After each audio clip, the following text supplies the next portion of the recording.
হাতে মাখা কাচকি মাছ রান্না করার জন্য প্রিপারেশন নিয়েছি। এখানে হচ্ছে কর্ণফুলী নদীর কাচকি মাছটা। কাচকি মাছগুলো অনেক ছোট কিন্তু একদম পরিষ্কার, খেতেও কিন্তু অসাধারণ, একদম ফ্রেশ তরতাজা তুলে নিয়ে আসছে।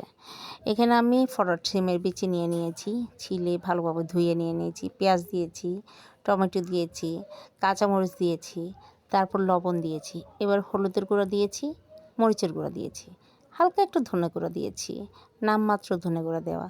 তারপরে এখানে রান্নার তেল দিয়ে দিয়েছি কিছু পরিমাণ, এবং আমি পরিমাপ ছাড়া দিয়েছি, আন্দাজ মতো আর কি। এবার এগুলোকে একটু ভালোভাবে মাখিয়ে নিতে হবে। তরকারি মাখা রান্না করাটা অনেক টেস্ট হয় যদি মাখানোটা ভালো হয়।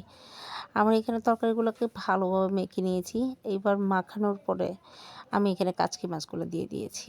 কাচকি মাছগুলো দিয়ে হালকা করে মাখবো। কাচকি মাছগুলো দেওয়ার পরে বেশি মাখবো না, যাতে মাছগুলো আস্তে আস্তে থাকে, ভেঙে না যায়। এবার মেখে আমি পরিমাণ মতো পানি দিয়ে দিয়েছি। এখানে আমি পানি বিচিগুলো সিদ্ধ হয়ে বসা বসা হবে মতো করে দিয়েছি, বেশি পানি দেই নাই। এই পানিগুলো দেওয়ার পর এবার ভালোভাবে নাড়িয়ে চাড়িয়ে আমি রান্নায় বসিয়ে দিয়েছি। আমার কাচকি মাছগুলো প্রায় রান্নার শেষের দিকে। এবার জাদুকরি পাতাগুলো দিয়ে দিয়েছি। এগুলো ছাড়া কোনো মাছ মাংস শীতের দিনে আর ভালো লাগে না। মাংসতে দেওয়া হয় না তেমন একটা, কিন্তু মাছে দিতে হয়, মানে এটা ছাড়া ভালো লাগে না।